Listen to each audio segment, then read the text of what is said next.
क्या नाम है? शान अली। शान अली। उम्र कितनी है? 28 साल। वालिदैन क्या करते हैं? बुजुर्ग हैं। क्या करते थे जवानी में वालिद साहब? फुटबॉल का काम करते थे। बनाते थे, सीते थे? जी हाँ, बना के और सियालकोट में वापस भेजते थे मजदूर। कहाँ पले बड़े हो? मैं इधर अपने मामू के पास गाँव में। वालिदैन के पास क्यों नहीं? छोटा था तब से मेरी नानी मुझे अपने पास ले आई थी इधर गाँव में। वजह को तब उस वक्त हालात हमारे ठीक नहीं थे। वाले साहब मेरे मजदूरी करते ये फुटबॉल का काम करते थे। रहम किया था ना कि वालिद साहब का हाथ बटाया था। जी हाँ, कि बच्चा मेरे पास पल बढ़ जाएगा तो बाप का खर्चा जी हाँ हल्का हो जाएगा, जी जी हाथ तक होला हो जाएगा। जी जी ऐसे ही कहते हैं ना पंजाबी में। आप फिर इसका मतलब है कि मामू के घर पले बड़े हैं? हाँ जी ना, मामू के घर पले बड़े हैं। क्या करते थे मामू? मामू तो काम ही करते थे, फैक्ट्री में स्टील मिल में काम करते थे। और आप? मैं तब पढ़ता था इधर। कितने से थे मामू के पास आए? मैं तकरीबन 5 या 6 साल का हो गया था। बहुत छोटे थे। जी हाँ। मोमानी की जाहिर है, क्या कहते थे मोमानी को? तब मामी नहीं आई। तब शादी नहीं हुई थी मामू की? अच्छा, तुम्हारे सामने हुई है शादी? जी जी। ठीक हो गया। तो जब शादी हुई तो मामू को क्या बुलाते थे? मामू बोलते थे, क्या कहते थे? मामू कहते थे। मामू कहते थे। और मोमानी को? मामी कहते थे। मामी कहते थे। क्या होता है ये रिश्ता? मामू का रिश्ता क्या होता है या मामी का रिश्ता क्या होता है? माँ का भाई है तो। माँ का भाई होता है। बच्चों के लिए क्या होता है? मामू बहन का भाई है। और कोई हया का, कोई गैरत का, कोई शर्म का, कोई बड़े छोटे का, कोई ब्लड का कोई रिश्ता होता है ये भी कि नहीं? पता है इन रिश्तों की पहचान? जानते हो गैरत का रिश्ता क्या होता है? शर्म हया क्या होती है? बच्चों की बड़ों से शर्म क्या होती है? कुछ जानते हो इस बारे में? बताया गया कि नहीं? बड़ों को ये है कि किसी ने बताया कभी बैठ के इस बारे में कि मामी क्या होती है, मामू क्या होता है, बाप क्या होता है, माँ क्या होती है? वो गैरत समझाई किसी ने बैठ के बचपन में? नहीं, किसी ने नहीं बताई। पढ़े लिखे हो? हाँ जी। क्या किया हुआ है? मैं पॉलिटिकल साइंस। तो फिर अच्छा बुरा तो पता है ना? जी हाँ। या नहीं पता? पता है। हलाल हराम की तमीज है? हाँ जी। है? जी जी। यहाँ हथकड़ी लगी हुई है, कैसे लग गई? कत्ल में कत्ल किया। किसको? मामू। किसको? मामू। क्यों? वो जाती है, मैं काम करता जब फैक्ट्री में था, बाहर आ गया था तो मैंने आके इधर अपने गांव में छोटी सी दुकान खोली थी परचून की। तो हाँ काम करता था। यानी ये कहते थे तुम इतना पढ़े हो, पहले फैक्ट्री में काम करते थे तो वहाँ चले जाओ, यहाँ क्यों 10-10, 50-50 इकट्ठे करके अपनी ज़िंदगी तबाह कर रहे हो। और आते जाते जब मैं अकेला होता था, घर जाता था तो क्योंकि मैं साथ ही उनके पास ही रहता था, साथ हवेली गाँव, तो वहाँ जाता था। बाद में जब ज़्यादा गुस्से में होते तो मारते भी थे। तो भाई तुमने वजह से सारा निज़ाम खराब हुआ। अगर अपना बाप मारता तो फिर उसको भी कत्ल कर देते? नहीं। यही काम अगर अपना बाप करता, भाई करता, फिर उसकी बारी थी? नहीं। तो फिर उसको क्यों? उसने भी तो पाला ही था ना। बस 4-5 साल का बच्चा तो बहुत छोटा होता है, उसको तो पता ही नहीं होता, खाना खाने का नहीं पता होता। पाला, तुम्हें बड़ा किया, तुम्हें तालीम दिलवाई, तुम्हें रखा अपने पास, जवान किया, दाढ़ी मूंछ तुम्हारे मुंह पे आ गई है और बड़े होकर तुमने उसी मामू को कत्ल कर दिया जिसने लुकमा तुम्हारे मुंह में डाला। ऐसे ही हुआ है जी। या गलत हुआ है? या गलत कह रही हूँ मैं? नहीं, ऐसे ही हुआ है। दुकान पे अलग जाने पर तुमने उनको कत्ल कर दिया कि ये मुझे मारता है। धमकी दी थी कि मैंने तुझे फायर मार देना है, तुम और बाज नहीं आता। मैं जो छोड़ देते भाई, जवान हो गए, छोड़ देते, बाप के पास चले जाते। क्यों नहीं गए बाप के पास? नहीं, घर जाता था। घर जाते थे, पक्के पक्के चले जाते ना, जैसे सारे बच्चे बाप के पास रहते। अब तो हक ये था कि तुम अपने बाप को सपोर्ट करते। अब तो हक ये था, बनता तो ये था। चलो वो तो काम तुमने नहीं किया, मामू को कत्ल कर दिया। कैसे किया? फायर लगे। कहाँ पे? कमर में। किस टाइम? सुबह अजान से पहले। नमाज पढ़ने जा रहे थे? नमाज के लिए निकले। हाँ, नमाज के लिए निकले थे। तुम्हें पता था? हाँ जी। कि नमाजें पढ़ते हैं? जी हाँ। और मस्जिद में जाके पढ़ते हैं? मस्जिद में जाते हैं। ये भी पता था? जी हाँ। एक पल के लिए जहन में सोच नहीं आई कि अल्लाह का बंदा वजू में नमाज पढ़ने जा रहा है, मैं उसको कत्ल कर रहा हूँ?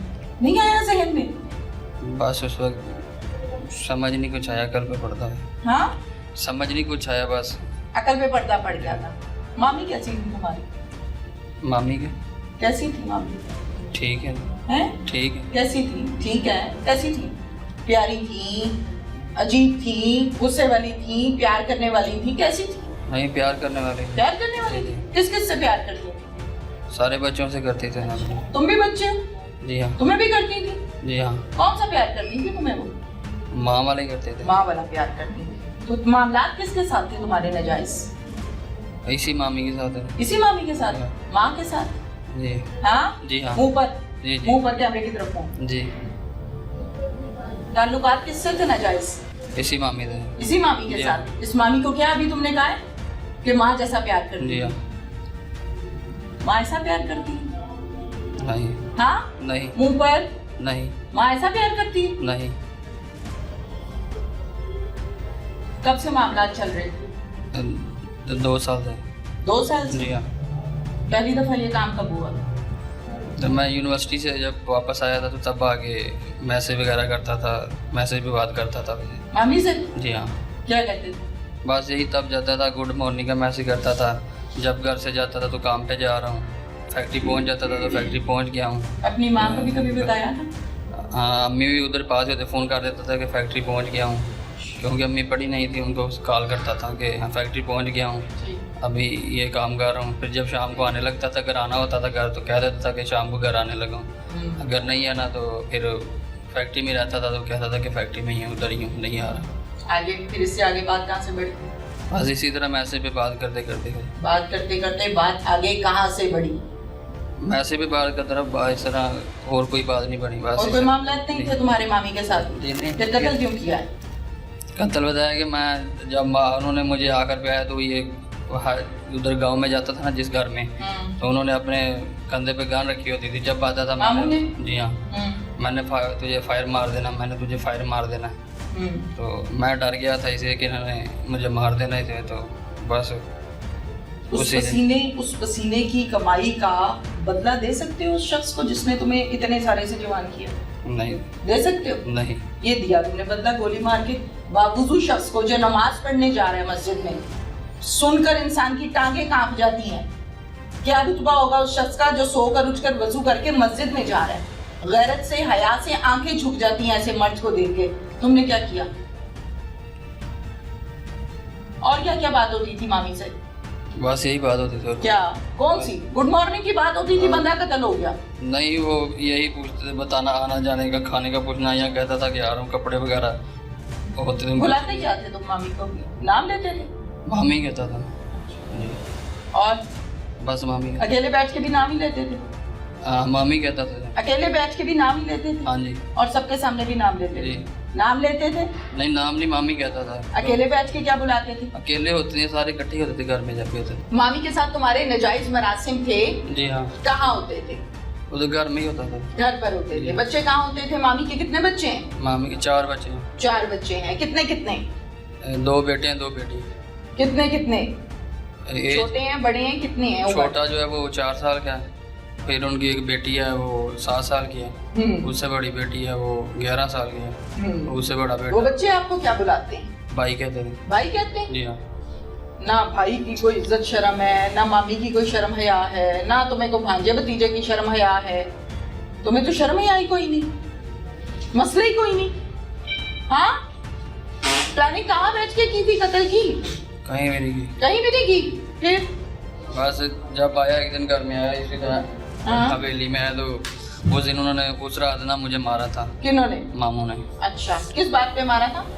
वो मैं ना दी थी उधर मस्जिद में ना अफ्तारी दी थी, तो मैंने उनसे कहा था कि आप ना अफ्तारी का जो सामान है ये तकसीम करें साथ में। ठीक है। तो कहता कि मैं तेरा मेरा रिश्ता ही कोई नहीं है, तू मैनू क्यों कहने है, इतने अन्य बंदे बैठे ने, किसी ने भी कहा कि सामान तकसीम कर दे, दफा या।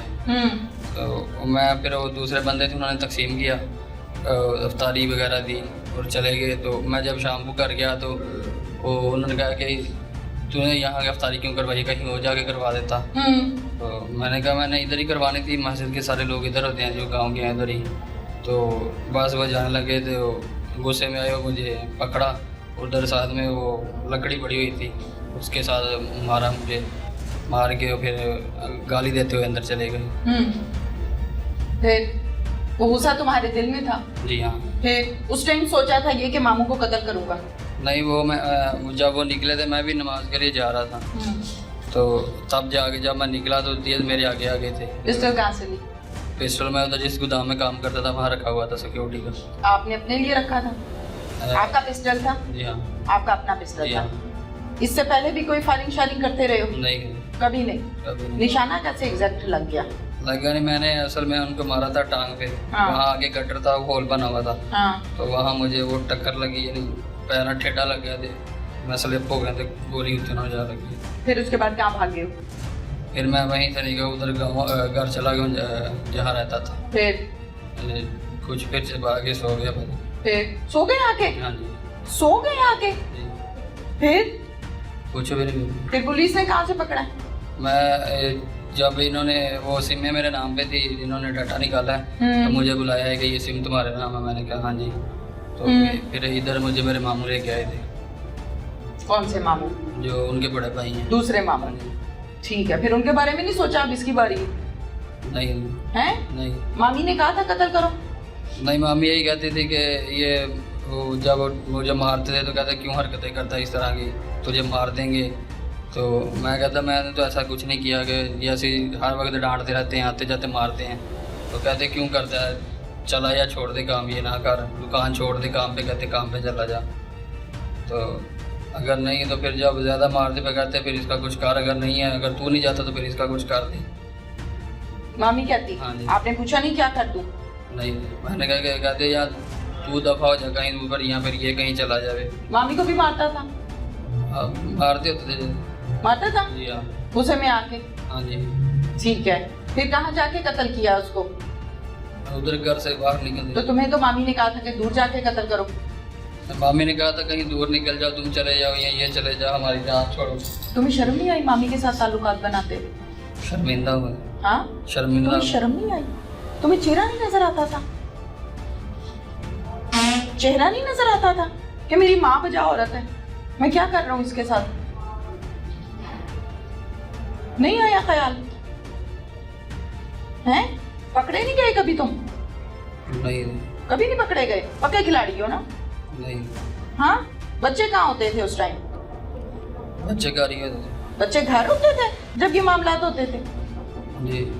मतलब बच्चों के सामने होता था ये काम? नहीं, वो छोटा बच्चे होते थे ना, दो। कितने छोटे? एक 6 साल के और छोटा जो 4 साल का। 6 साल का बच्चा ठीक ठाक होता है, उसको पता होता है, उसको नजर आता है, वो समझता है क्या हो रहा है, ये मेरे अब्बू हैं या नहीं है, ये बाहर से बंदा आया या घर का बंदा है। 6 साल के बच्चे को पता होता है। माँ ने भी नहीं कभी मना किया? नहीं, उधर होते नहीं थे माँ। मामी ने जी। मना कभी नहीं किया? नहीं। तनख्वाह कहाँ जाती थी तुम्हारी? तनख्वाह मेरे घर वाले। अपने घर वालों को देते थे या मामी को? नहीं, घर वाले देते थे, तो मामू सीधा घर वालों को देते थे। किस कदर शरीफ आदमी था वो, जिसने बड़ा किया, सिर्फ पैदा नहीं किया, पाला, बड़ा किया, तुम्हें पाँव पर खड़ा किया, और फिर तुम्हारी तनख्वाह जो बनती तो उस मामू की थी, लेकिन दे उसने अपने तुम्हारे माँ बाप को दी। किस कदर शरीफ और नफ्स आदमी था वो। बस कसूर ये था कि उसने तुम्हें पैदा किया, तुम्हें बड़ा किया, तुम्हें पाला पोसा। यही बात है ना? हाँ जी। हाँ? क्या होना चाहिए अब? क्या होना चाहिए? शर्मिंदा हो। शर्मिंदा तो हो, होना क्या चाहिए भाई? शर्मिंदा तो हो तुम। रिश्तों की धज्जियां उड़ाई, रिश्तों को कत्ल किया, बस मैं शर्मिंदा हूँ। बहुत छोटा सा जुमला भाई। ये भी नहीं तुम्हें कह सकते कि तुम जाहिल आदमी हो, तुम तो पढ़े लिखे हो, तरबियत नहीं हुई तुम्हारी। मैं लेक्चर देने नहीं आई, मैं कुछ पूछ रही हूँ। क्या होना चाहिए?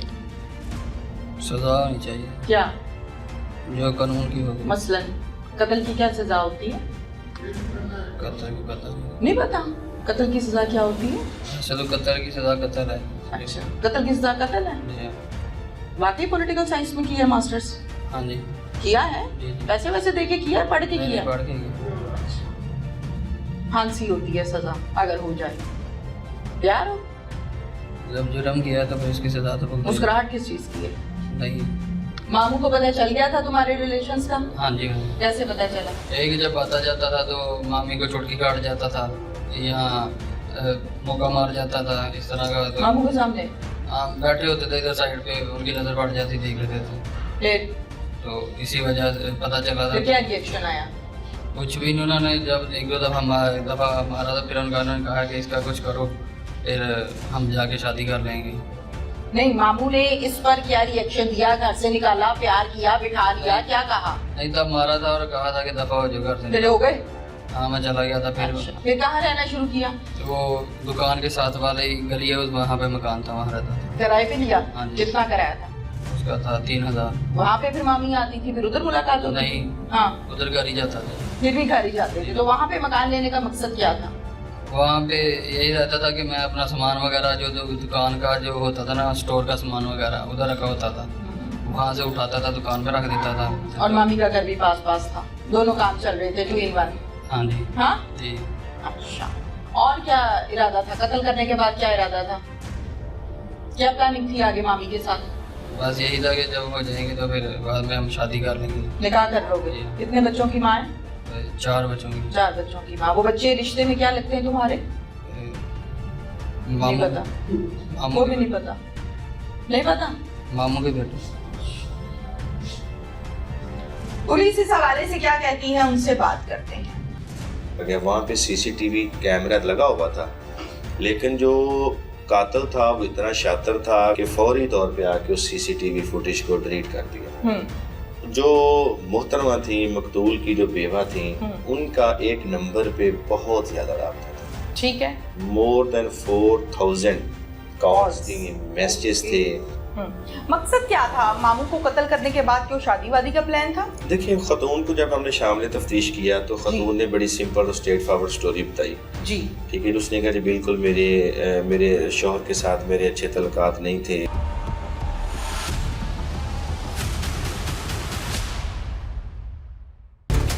वली पाशा साहब, क्या कहानी है मोमानी के साथ नाजायज मरासिम कितने अरसे से थे? जी बिस्मिल्लाहिर्रहमानिर्रहीम। ये 19 रमज़ान मुबारक की बात है।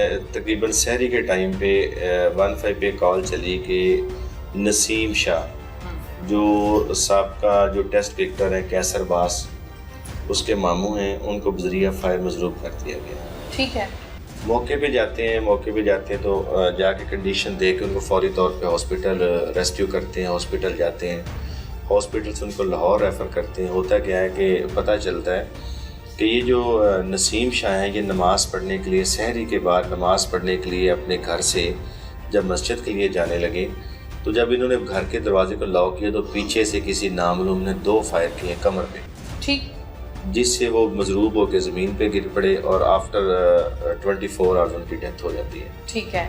ये एक मामा था, मसला था, अब पता नहीं था कौन कत्ल कर गया। वहाँ पे सीसीटीवी कैमरा लगा हुआ था, लेकिन जो कातिल था वो इतना शातिर था, घर का अपना नुमाइंदा था, घर में रहने वाला था, बेदी भी था। उसने क्या किया कि फौरी तौर पे आके उस सीसीटीवी फुटेज को डिलीट कर दिया।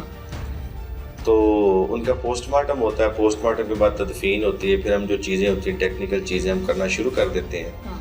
तो मैंने ह्यूमन सोर्सेज से, क्योंकि गाँव के अंदर था, तो ह्यूमन सोर्सेज से मैंने पता किया तो वहाँ मुझे कुछ चीज़ें मिली।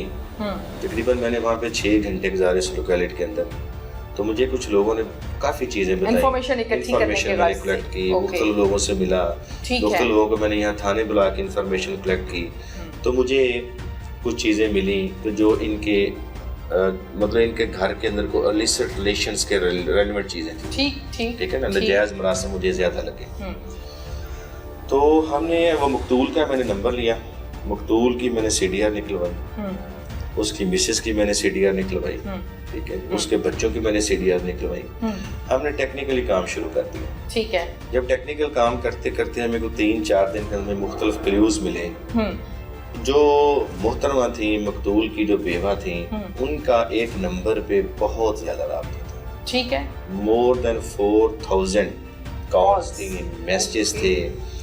फिर वो मर्डर के बाद नंबर बंद हो जाता है, फिर किसी और नंबर से रब्ता हो जाता है, फिर किसी और नंबर से रब्ता होता है, फिर किसी और नंबर से, यानी आफ्टर मर्डर वो 3 सिमें और इस्तेमाल करता है। शक जो है वो वही मजबूत हो जाता है कि मर्डर के बाद नंबर बंद क्यों हुआ। बिल्कुल, वो हमारा जो वो हमें क्लियर हो गया, हमें यकीन हो गया कि कहानी यहीं पे इर्द गिर्द घूम रही है। ठीक है। जब हमने उस नंबर की CDR ली, उसकी ऑनरशिप ली, तो वो पता चला कि वो शान और अफशानी मकतूल का हकीकी भंज है, बहन का बेटा। बहन का बेटा। तो बहन का बेटा वो है जिसको उसी मामू ने छोटी उम्र में अपने घर में रखा, उसको पाला, उसको जवान किया, ठीक है, उसको MA तक तालीम दिलवाई, ठीक है जी। तो बड़ी दर्दनाक बात है, बड़ी अफसोसनाक बात है, मतलब क्या कहते हैं, अनबिलीवेबल सी बात है, नाकाबिल यकीन बात है, कैसे भी हो सकता है। क्योंकि उसके पीछे स्टोरी और थी, नजायज़ तल्लुकात थे, इश्यूज और थे, तो फिर एट द एंड यही होना था जो उसने वो किया। मकसद क्या था मामू को कत्ल करने के बाद? क्यों शादी वादी का प्लान था? देखिए, खतून को जब हमने शामले तफ्तीश किया तो खतून ने बड़ी सिंपल और स्ट्रेट फॉरवर्ड स्टोरी बताई जी, ठीक है। उसने कहा जी बिल्कुल मेरे शौहर के साथ मेरे अच्छे तल्लुकात नहीं थे, वो मेरे साथ अच्छा कोऑपरेट नहीं करता था, ठीक है, तो मैं इसको अपने बेटे की तरह ट्रीट करती थी।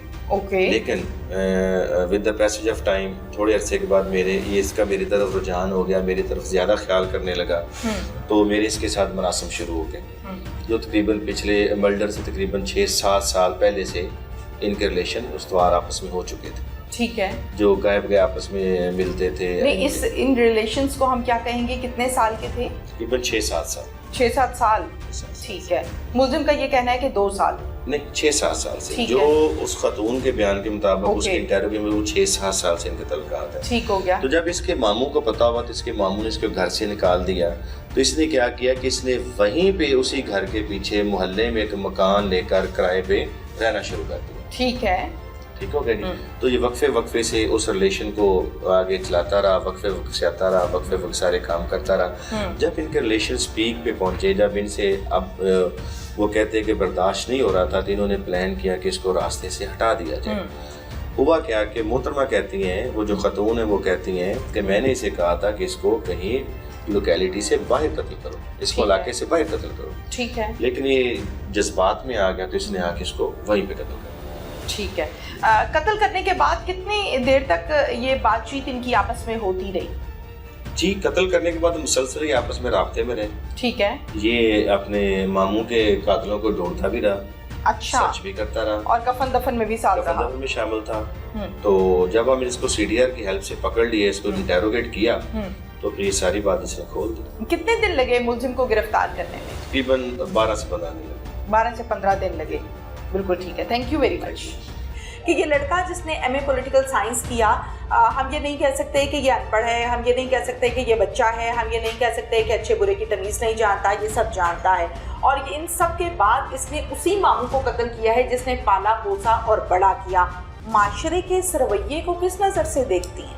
ये आपका इंसाफ का सिस्टम भी है जो कि कमज़ोर है, और जिसने लोगों को इतनी जुर्रत दी है कि इम्प्लीमेंटेशन ऑफ लॉ नहीं है, और लोगों को पता है कि अगर वो जुर्म करेंगे भी they can go scot free. So फिर ये आपका वो कमज़ोर निज़ाम इंसाफ भी है। हमारे यहाँ ये अलमिया है कि हर गलत काम का जो सेहरा है वो ख़वातीन के सर पे लगाया जाता है।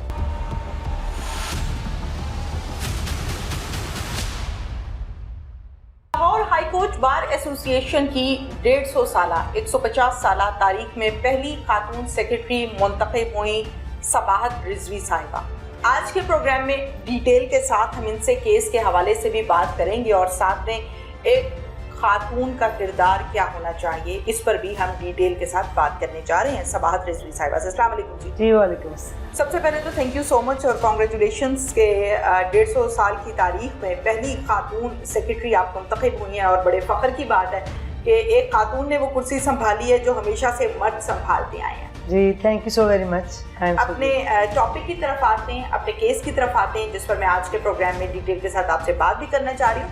सबाहत साहिबा, क्या कहेंगी? FIR आपने देखी, डिटेल्स आपने देखी, केस को आपने स्टडी किया, ओवरऑल क्या पॉइंट ऑफ व्यू है? देखिए, मैं ये इनिशियल जो FIR आपने मुझसे शेयर की है उसके अंदर तो ये अननोन असेलेंट्स हैं जिनके अगेंस्ट FIR रजिस्टर हुई इनिशियली, और बाद में फिर उन्होंने सप्लीमेंट्री स्टेटमेंट के अंदर आप मेरा ख्याल आई एम श्योर के जैसे आप बता रही हैं कि वो लड़का आइडेंटिफाई हो गया, तो उन्होंने उसको उसके अंदर नॉमिनेट किया होगा कि ये लड़का जिसने MA पॉलिटिकल साइंस किया, हम ये नहीं कह सकते कि ये अनपढ़ है, हम ये नहीं कह सकते कि ये बच्चा है, हम ये नहीं कह सकते कि अच्छे बुरे की तमीज़ नहीं जानता, ये सब जानता है। और इन सब के बाद इसने उसी मामू को कत्ल किया है जिसने पाला पोसा और बड़ा किया। माशरे के इस रवैये को किस नज़र से देखती हैं? देखिए, माशरे में तो हमने ये तो मैं समझती हूँ कि ज़वाल पजीर है हमारा माशरा। वैल्यूज़ जहाँ पे अब नहीं रह गई। अगर कोई एक बात हम कंसिडर करते हैं तो वो सिर्फ ये है कि हाउ टू मेक मनी, और we have become very materialistic, और शायद इसीलिए जो रिश्ते हैं उनका तकद्दुस ख़त्म होता जा रहा है। कम तो मैं नहीं कहूँगी, लेकिन ख़त्म होता जा रहा है, और ये फिर किसी भी ज़वाल पजीर माशरे की निशानी होती है। जब वहाँ वैल्यूज़ ना रहे, इक़दार ना रहे, रिश्तों का तकद्दुस ना रहे, तो it is an indication and which is very alarming. माशरे में हम जब भी किसी किस्म की कोई बात करते हैं तो हम ये कहते हैं कि माशरा ख़राब हो गया या माशरे की वजह से ऐसे माहौल जो है वो क्रिएट हो गए, माशरे में ऐसे हालात व वाक़यात हैं जिसकी वजह से इस किस्म के इंसिडेंट्स जो हैं वो पेश आते हैं।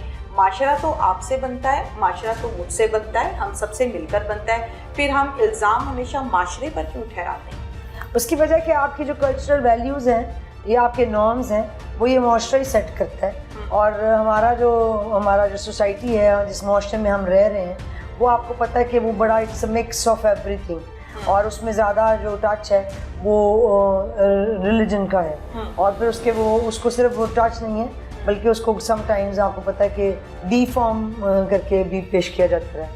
फिर हम चूँकि पार्टीशन के बाद ये मुस्लिम और हिंदूज़ का पहले कंबाइन रहते थे, शायद मुझे लगता है कि उसका भी एक असर है कि, और उसके बाद फिर हमारे जो माशरती इक़दार हैं वो तब्दील होती गई उसकी, और वो इकनॉमिक आपकी क्राइसिस की वजह से आपकी इकनॉमिक्स बड़ी इफ़ेक्ट की, आपकी एजुकेशन बड़ी इफ़ेक्ट की, और ये चीज़ें बड़ी इम्पोर्टेंट हैं किसी भी माशरे की तनज़्ज़ुली या तरक्की के लिए, कि उसके माशरे में क्या सहूलियात उस सोसाइटी के लोगों को प्रोवाइड की जा रही हैं और किन से उनको डिप्राइव रखा जा रहा है, किस तरह क्लास सिस्टम जो है उसको ऑपरेट किया जाता है, किस तरह तबकाती निज़ाम लोगों को एक दूसरों से अलहदा करता है। So this is very important किसी भी सोसाइटी को, किसी भी माशरे को बनाने के लिए या उसकी ग्रोथ के लिए या उसकी तनज़्ज़ुली के लिए दिया है। बिल्कुल ठीक है सबात साहिबा, जिस तरह से मामू ने इस बच्चे को पाला बड़ा किया और फिर बदकिस्मती के साथ वो मोमानी जिसने इस बच्चे को पाला भी था, बड़ा भी किया, माँ समझकर इंसान किसी बच्चे को जब अडॉप्ट करता है, उसकी लुक आफ्टर करता है, उसकी ग्रूमिंग करता है, उसकी पढ़ाई लिखाई का ध्यान रखता है, उसको खाना खिलाता है, तो ऑब्वियसली वो उसका बड़ा होता है, यानी कि रिश्ते में खातून है तो वो माँ का दर्जा रखती है। उसी के साथ नाजायज़ ताल्लुकात का इस्तेमाल होना और फिर उसी के कहने पर कि तुम मेरे शौहर को साइड पर लगाओ ताकि इसके जाने के बाद हम आपस में निकाह कर सकें, बदकिस्मती। इसमें 2-3 एलिमेंट्स हैं जो यूजुअली हम देखते हैं हमारे रोज़मर्रा के केसेस में। अडॉप्टेड केसेस के अंदर बच्चे जो होते हैं वो होते तो अडॉप्टेड हैं, लेकिन उनको डिप्राइव रखने के लिए भी किसी क्रिमिनल विरासत से, और उसको डिप्राइव रखने के लिए भी किसी क्रिमिनल केस में इन्वॉल्व कर दिया जाता है, और फिर वो यूजुअली इसी तरह के मैटर्स होते हैं। चूँकि वो आपका ब्लड रिलेटिव नहीं होता तो फिर माओं के साथ यूजुअली ऐसे बनाया जाता है कि इसके इलिसिट रिलेशंस थे और थिंग्स लाइक दैट। सो ये भी देखने की ज़रूरत है कि इस केस के अंदर उसके जो मामू हैं उसकी प्रॉपर्टी कितनी थी, एसेट्स कितने थे, आया उसने कोई एसेट उस लड़के के नाम पे लगाया था या वो लगाने जाना चाह रहा था, और उसकी बीवी जो है शी डोंट वांट इट। ठीक है, क्या मैसेज देने चाहेंगी माशरे के हवाले से, रिश्तों के हवाले से, रिश्तों की धज्जियाँ उड़ाने वाले जालिमों के हवाले से? मैं तो कोई ऐसा मैं मॉरल सबक तो नहीं दे सकती, क्योंकि हम रोज़ यहाँ पे अपने अदालतों में देखते हैं कि कैसे मॉरलिटी को यानी तबाह किया जा रहा है ऐसे, और इसी सिर्फ एक साइड से नहीं है। इसमें आप सिर्फ माशरे को मुर्द इल्ज़ाम नहीं ठहरा सकते। यहाँ जो लोग at the helm of affairs इंसाफ बांट रहे हैं वो भी यही कुछ कर रहे हैं, और हमने देखा है कि अदालतों ने किस तरह जो लोग जिनके हक बनते थे इंसाफ लेने के, उनको किस तरह इंसाफ नहीं दिया, और फिर किस तरह उन्होंने कानून अपने हाथ में लिया और उन्होंने लोगों को फिर ब्रूटली मर्डर किया।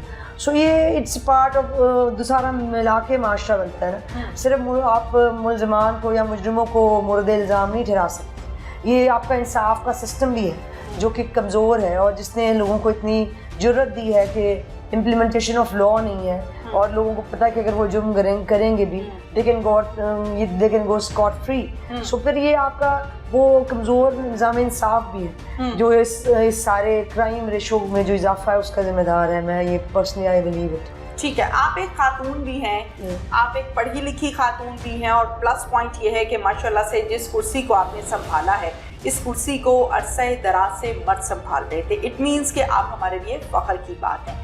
हमारे माशरे में बढ़ते हुए जराइम की बहुत बड़ी वजह ख़वातीन हैं जो हवा देती हैं मसले मसाइल को, झगड़ों को। हम मुख्तलिफ़ किस्म की जब FIRs को पढ़ते हैं या फिर उसके बाद होने वाली सज़ाओं के हवाले से बात करते हैं, जो मुझसे कहीं बेहतर आप समझती हैं, क्योंकि रोज़ अदालत जाना, वहाँ से आना, केसेस को डील करना, यह आपका मामूल का मामला है। आप क्या समझती हैं, ख़वातीन का बड़ा किरदार है जराइम के बढ़ने में? जी नहीं, बिल्कुल I disagree with this statement. और ये बड़ी बायस स्टेटमेंट है आई थिंक, क्योंकि हमारे यहाँ ये अलमिया है कि हर गलत काम का जो सेहरा है वो ख़वातीन के सर पे लगाया जाता है। और इवन आप ये देखिए कि जो आपकी क्राइम रेशो है उसमें भी इज़्ज़त बेइज्जती का जो यार्ड स्टिक है वो औरत को रखा जाता है, बेटी को या माँ को या बीवी को।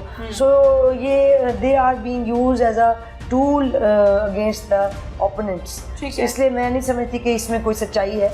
ये बड़ी सतही सी और बड़ी घटिया सी बात है कि जिसमें आप ये कहें कि औरतें जो हैं वो हर जुर्म के पीछे हैं या हर जुर्म की ज़िम्मेदार हैं। ऐसा नहीं है। मैं समझती हूँ इसका एक तो रीज़न मैंने आपको बताया कि कमज़ोर आपका निज़ाम इंसाफ है, और दूसरा पे लैक ऑफ टॉलरेंस भी है। हमारी माशरे में क़ुव्वत बर्दाश्त कम होती जा रही है। लोग एक दूसरे को स्पेस देने के लिए तैयार नहीं है, एक दूसरे को बर्दाश्त करने के लिए तैयार नहीं है, और फिर लालच और तमा जो है उसने सोसाइटी की फैब्रिक को ऑल टुगेदर बर्बाद करके रख दिया है। I think these are the reasons. ठीक है, वर्किंग लेडी को मुख्तलिफ किस्म के चैलेंजेस का सामना होता है, ये हम सुनते आ रहे हैं जब हम मैट्रिक के बाद कॉलेज को ज्वाइन किया। आप भी ये बातें सुनती आ रही हैं या आपने नहीं सुनी? जी मैंने सुनी भी है और मैंने फेस भी की है। फेस भी की है। क्या क्या फेस किया और कैसे फेस किया उन ख़वातीन, उन लड़कियों के लिए जो अभी स्टार्ट कर रही हैं, जिनको चैलेंजेस का सामना है, जिनको ये कहा जाता है कि इस माशरे में तुम नहीं चल सकती, जबकि वो बेचारी अभी इनिशियल स्टेज पर है और पहले ही डरा दिया जाता है? जी वो तो देखिए, ये तो हाँ एक जंग है। जब आप घरों से निकलते हैं, आप भी इस चूँकि being a working woman you know very well कि जब आप घरों से निकलते हैं आप काम करने के लिए, तो बाहर एक पूरी दुनिया है जिससे आप अपने आप को you have to save yourself from that. लेकिन उससे आप उसी वक्त बचा सकते हैं जब आपकी किरदार के अंदर या आपकी अंदर की इनर स्ट्रेंथ होगी।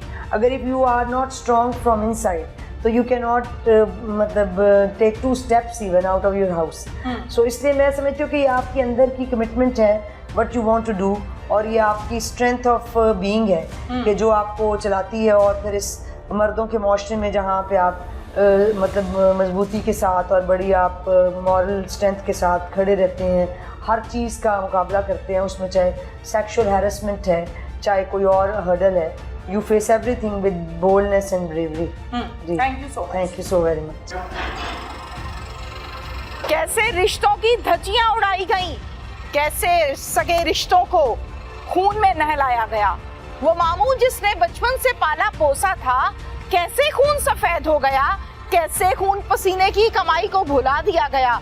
ये वक्त तो वो था कि जब इसकी छाँव को देखा जाता और महसूस किया जाता, लेकिन इस वक्त मोमानी पर नजर रख ली गई और बेदर्दी के साथ मामू को ऐन उस वक्त कत्ल किया गया जब वो नमाज पढ़ने मस्जिद जा रहा था। अल्लाह हम सबको अपनी पनाह में रखे। इसके साथ ही अपनी मेजबान तहमीना शेख को इजाजत दीजिए। अल्लाह हाफिज।